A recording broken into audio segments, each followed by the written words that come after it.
Pero también los impuestos le cobran menos.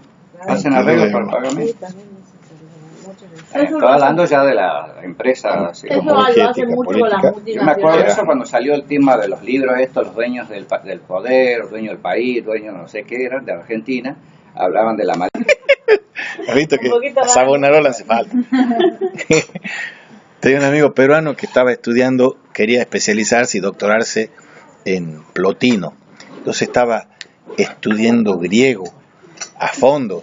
Un poquito más. Y cuando estaba estudiando griego a fondo, se encuentra con otro peruano y conmigo, y le dice, este griego me está matando. Y buscate un alemán, capaz que son más simpáticos. Vos buscate un musulmán, capaz que son mejores que ¿Con los quién yogis. estudiaba? ¿Con Isabel Santa Cruz? ¿Cómo? ¿Con Isabel Santa Cruz? No, esto es en Alemania. Eran dos peruanos y yo, el otro peruano, estudiaba psicología y este estudiaba filosofía.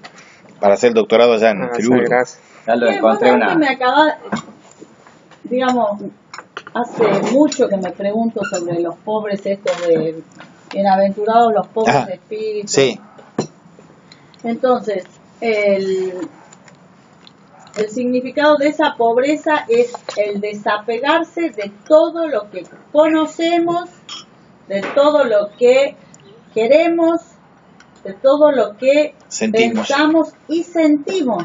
pero te termino de explicar porque te lo he hecho muy Sí. corto. La antropología de San Agustín es trinitaria, la imagen de la Trinidad en nosotros, Dios Padre, Hijo y Espíritu. Una parte de la Trinidad es una facultad espiritual que es la inteligencia. Otra parte de la Trinidad antropológica nuestra es la voluntad. Y otra parte es la memoria.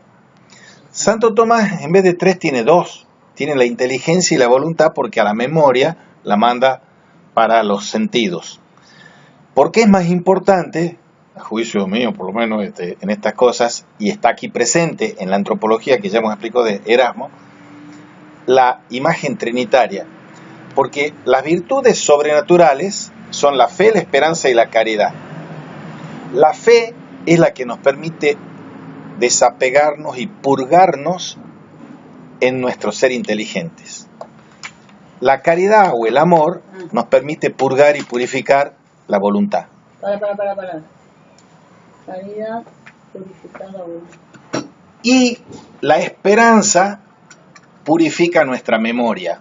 Memoria es una facultad espiritual para San Agustín. Y todo eso son lo que yo les he puesto: el logos, el etos y el patos.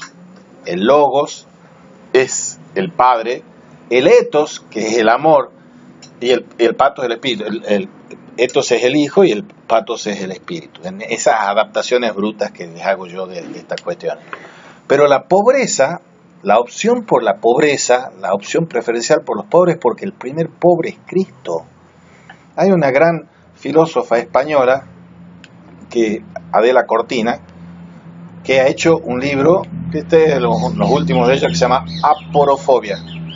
Y aporofobia, que es un nombre espantoso, pero es el desprecio a los pobres.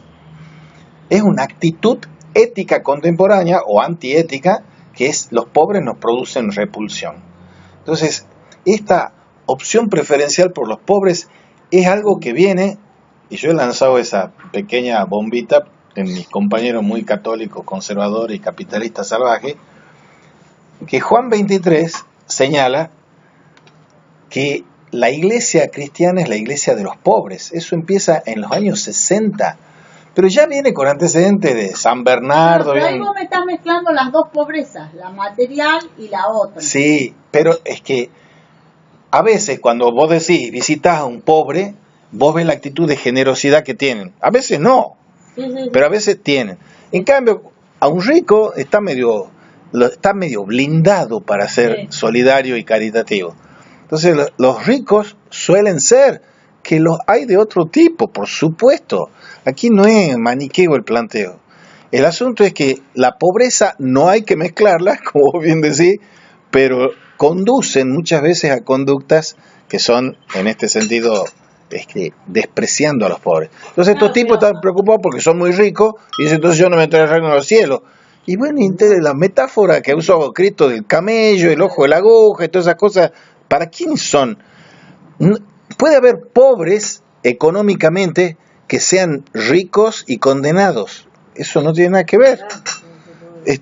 Vos sos un no pobre, por más que no tengas plata. No es la plata sí, plata no. Lo que caracteriza a la pobreza en el sentido evangélico, en las bienaventuranzas de la pobreza. No es pobreza sociológica, económica ni material. No lo es.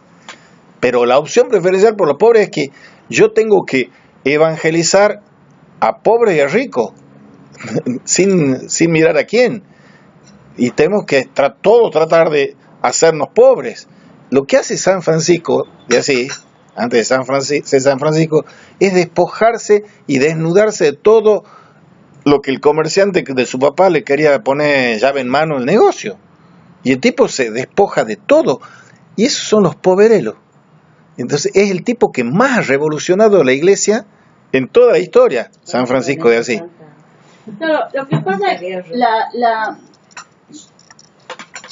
a mí me confunde un poco el evangelio porque, a ver, hay una frase de Jesús que dice, no sé si es apócrifa o es, porque yo no la leí en la Biblia. ¿Sí? Ángel te va a corregir porque yo tampoco soy muy leído en eso. El que no junta conmigo desparrama, ¿es una frase de Jesús?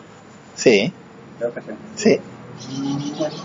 Ahí por un lado le está dando con un caño a todos los que, digamos, no lo siguen a él o no creen en él o no hacen la vida que él hace, eso por un lado.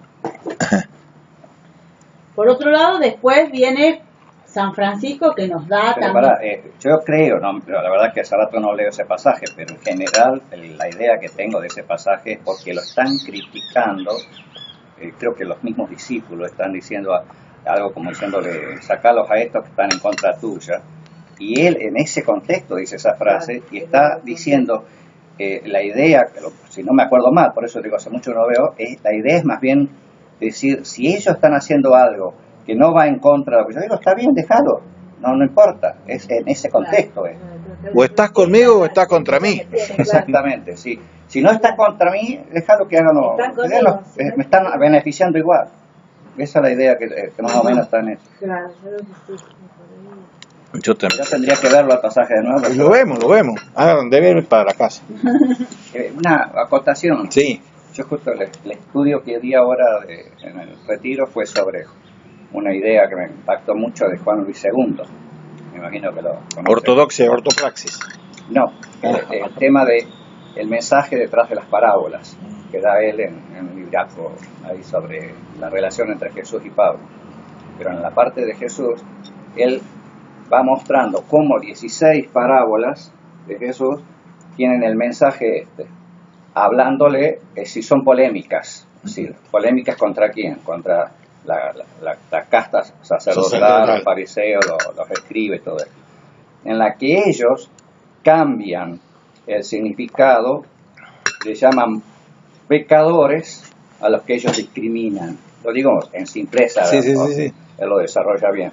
Es decir, esta cuestión de ponerle un nombre a quien no queremos, pero un nombre que los tira para abajo. En este caso de la época esa decían pecadores. Hoy le podemos decir otra palabra.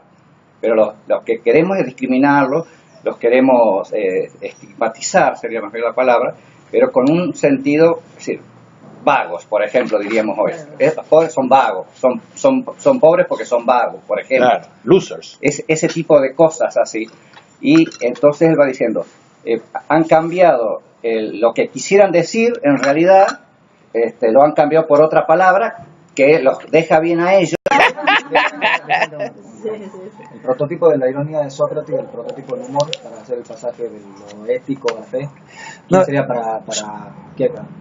Para la fe, Abraham. No, y para Kierkegaard, ¿quién sería el prototipo del humor? Usted dijo que era por eso el humor significa el tránsito entre un paso y otro. Usted dijo de la ironía, el prototipo era Sócrates. El humor, a ver, en el puente ese. Lo que él está diciendo, usar el humor. Son un tránsito, no es que sea Sócrates el prototipo de la ironía. Lo que hace Sócrates es ironizar. La tesis doctoral del señor Kierkegaard, que le ponen regular nomás porque era medio regular según los profesores, era sobre la ironía en Sócrates. Lo que él está diciendo es que todo hombre que cree es un hombre que tiene humor, porque el humor no es socrático, el humor es cristiano y judío si quieren. El humor judío es bien divertido cuando uno ve. Moro, pero en la película no tiene tanto humor, No, Tomás Moro es un genio del humor. Claro, O sea, Tomás Moro sería el prototipo que podría. No dice Kierkegaard, pero te estoy diciendo, todos los que tienen fe Tiene humor. debieran tener humor, porque si no, un santo triste es un triste santo, se dice. El asunto es que todos estamos llamados a la santidad, quiere decir que todos estamos llamados al humor, pero hay que entender qué es el humor. Yo tengo un amigo que es arquitecto, agnóstico, anarquista y todo, y es un tipo de los que más sentido del humor tienen, que yo conozco, porque él constantemente se está riendo de sí mismo. O sea, reírse de otro es una agresión y una malicia infinita. Reírse de sí mismo es tener humor. Y para tener humor, uno tiene que tomar distancia de sí mismo y dejar de tomarse en serio a uno mismo. Tomar significa que uno se considera el centro del universo, las galaxias y vecindarios astronómicos. Otro tipo, José María Cabodevilla, que tiene varios libros de buen humor cristiano, tiene uno que se llama Pato Apresurado o la Apología de los Hombres, y muestra cómo negocian la salvación de los hombres, de un taxista, de una prostituta y qué sé yo, mostrando con humor esas cosas. Y tiene otro para una teoría cristiana del humor que se llama Las jirafas tienen ideas muy elevadas, o una teoría cristiana del humor. Y el tipo dice, al comienzo de ese libro, uno cuando tiene un problema, los que tenemos problemas, y todos tenemos problemas en nuestras vidas, somos tan egocéntricos en el problema que creemos que ese problema es el problema más grande del universo. Entonces él dice, hay que irse con un cohete a 2 millones de años luz y ver la real dimensión que tienen nuestros problemas. Solo ve uno con humor cuando toma perspectiva y se distancia de esa maligna y maliciosa foco infeccioso que es el yo, el egocentrismo. Había un meme que se publicó en Facebook hace un tiempo que mostraba de lejos la Tierra y a mí se la veía y se decía, aquí está usted, cálmate un poco. Está buenísimo. Bueno, es una hermosa ilustración. O el humor en la película La vida es bella, por ejemplo. Ya vamos a empezar a discutir. ¿Pongo pausa? ¿No? No, pero ya le he sacado. Ya cuando me empezó a hablar del humor, le he sacado. Pero, No. bueno, ahora ponen pausa. Ahora ponen que yo te quiero hacer una pregunta sobre Abraham. Cuando los jóvenes de cosas imposibles de ser, no es que son literales. No es, Bueno, para mí hay mucho metafórico en eso. claro, Sí, claro que sí. Y son las parábolas que historias son. armadas, son historias que no son. Claro. Bueno, como dijo el profe, está pensando en una mente griega. No, y además, te lo digo sin aludir a lo griego, la estás pensando al pie de la letra, Claro, que es un fundamentalismo en la forma de leer la Biblia. Lo más asesino que hay es leer al pie de la letra. Entonces, uno lo lee al pie de la letra y dice, ¿cómo va a ser tan cretino este Dios de mandar a que lo mate al hijo después que le ha prometido que va a ser? Pero es contradictorio, además, no es lógico. Le dice que lo va a dar y le dice que lo mate, que nos pongamos de acuerdo. Es no entender que la Biblia no se puede leer ni como un tratado de genealogía, ni de biología, ni de mineralogía, ni de nada de logía, porque no es logía, es patos, es afección. Y el afecto y el humor son fundamentales. Por eso, ¿Pero habrá sucedido eso entonces No, o no? No, Mirá, no sucedió. ¿vos crees que Adán y Eva han existido? Si decís que sí, te equivocás. Montones de cosas que hay en la Biblia no han existido y no son de referencia fáctica. Sí, ¿qué iba a decir? No, que por ahí pensando un poco, por ejemplo, en todo lo metafórico vendría a ser quizás el hijo como lo más propio de uno, como lo más terrenal, porque en las religiones orientales siempre se hace alusión a los hijos como el que va a heredar los reinos. Entonces allá la gente se moría por tener hijos justamente para no tener que perder los reinos por todas sus posesiones, digamos. Entonces buscaban tener hijos. ¿Entendés? Quizás ahí, no sé, se puede buscar un poco de Claro. como el hijo, quizás como lo más propio de uno. Sacrificar lo más valioso que tenés. Claro. Y por otro lado, toda la historia del judío te está mostrando cómo de cosas muy insignificantes se arma esta nación. Esa es la otra idea también de fondo. Es decir, fíjate, de un hombre que solo puede tener un hijo, que era viejo, que no podía tenerlo encima, y con todas las triquiñuelas que tuvo que hacer, que tener hijos con la esclava primero, toda esa historia, y después va a andar a escuchar la historia musulmana de la misma, que el que es sacrificado es Ismael, no es Isaac, y toda esa historia. Eso es interesantísimo porque el tema es un novelón, es un culebrón, pero ahí tenés la misma historia contada por dos versiones. Caín y Abel, el cuentito de Caín y Abel es sumamente interesante para ilustrar fraternidad y fratricidio. ¿Quién es el primogénito? Caín. ¿A quién lo beneficia Dios? Abel. Qué injusto. Entonces tenía una bronca singular Caín. Entonces cuando lo va a asesinar es porque está transgrediendo Dios una ley que es de hierro, que es la de la primogenitura. Y que es lógica. Y lógica, pongámosle comillas lógica. Entonces, el crimen del hermano está avalado sensatamente por la violación por parte de Dios de la ley de la primogenitura.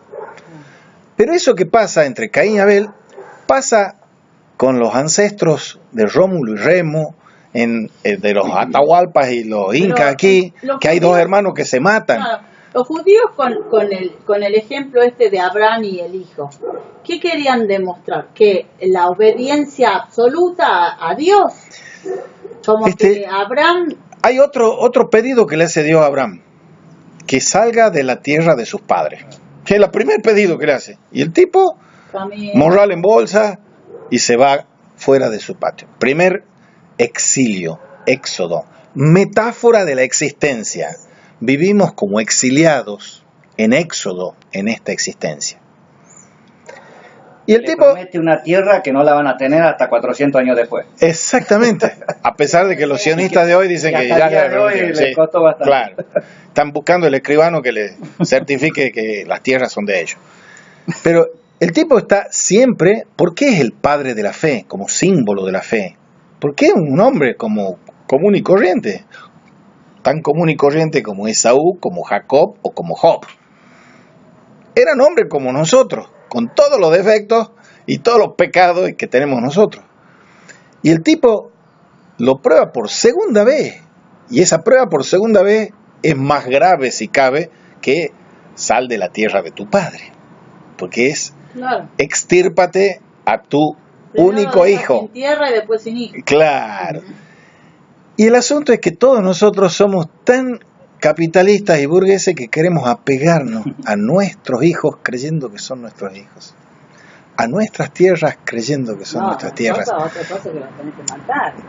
Está bien. Estoy siguiendo la pista hermenéutica que daba Pablo. ¿Qué simbolismo tiene?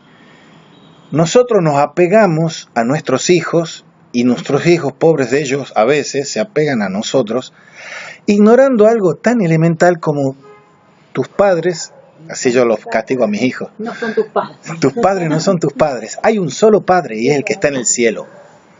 Entonces, cuando el Padre del cielo te dice, dame tu hijo, que no es tu hijo, es el complemento, le está diciendo, dame tu hijo, que es mío. Entonces, el sacrificio del... Y que ese padre, no solo padre tuyo, sino de toda de todos. Eso es lo que dice el profeta de Khalil Gibran, tus hijos no son tus hijos. Son de la vida misma. Son de la vida misma. Era muy influenciado por el cristianismo este buen señor. Bueno, ¿podemos seguir, profesora? Volviendo al tema... Volviendo a este tema, es una palabra que a mí me gusta para esta frase, la sabiduría de Cristo, es la locura, es vulnerabilidad, es la palabra que me describe el significado de esto de decir, de que se va a conseguir lo que Cristo promete conseguir a través de su muerte, o sea, en la vulnerabilidad de la vida. Y lo consigue. Que la palabra que mejor describe a la sabiduría de Cristo es vulnerabilidad, porque se va a conseguir lo que Cristo promete por el hecho de que es a través de la muerte. El tema de que Cristo se entrega a sí mismo, se da a sí mismo para la salvación de todos, da su propia vida. ¿Cómo define al amor más puro, el cristianismo, el que da la vida por el amigo? Eso es... Y es la realidad de la vida.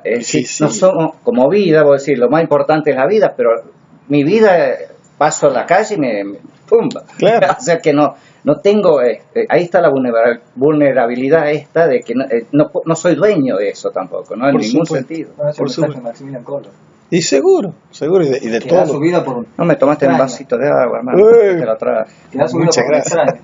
Y cuando le preguntan a él, el que había sido prisionero, a mí me encanta esa frase, el que había sido, el que se había escapado, digamos, que por eso condenan al de las barracas, cuando lo condenan, porque se había escapado uno, o sea, faltaba uno, cuando hacen el recuento, faltaba uno, Sí. el que se había escapado. Después de que se había escapado va a un convento y habla con los amigos de Maximilian Kolbe y le dicen, pero ¿cómo sabía Maximilian Kolbe que el tipo ese, el cual sacrificó su vida, su propia vida, por ese tipo se lo merecía? ¿Por qué se merecía? Quizá era un violador, quizá Claro. era alguien que no se merecía. Y el del convento le dice, es que justamente ese era el tema, digamos. ¿Quién es uno para juzgar la vida de otros? Todos venimos de Dios, y eso Maximilian Kolbe lo sabía. Seguro. Bien, Sigamos. sigamos con la nueva forma de expresión. La sabiduría de este mundo es necedad a los ojos de Dios y el mundo considera locura la sabiduría de Cristo. Y Erasmo decide dotar de personalidad o necedad esa locura y convertirla en protagonista de su obra, utilizando ahora un estilo mucho más alegre y desenfadado para captar la atención del lector. Cuando viene don Ferdinand de Saussure y todos estos buenos muchachos y que hablan de la pragmática es cómo conjugar emocionalmente los verbos y cómo entender emocionalmente las palabras. La persuasión, que es propio de la retórica, es lo que hoy llamamos en la semiótica la pragmática. Y que con las palabras se puede matar, con las palabras se puede dañar, pero con las palabras se puede reconfortar, alegrar y sanar. Entonces, usar, y eso no se puede usar ingenuamente, conscientemente, ese instrumento expresivo que son las palabras para alegrar al otro, eso es lo fundamental de la generación de un nuevo estilo expresivo gracias a Erasmo de Rotterdam. Ustedes, si van a leer, saben un poquito de alemán y leen textos alemanes, van a tener la seguridad que el 80 o más % de los libros son aburridos, los alemanes son...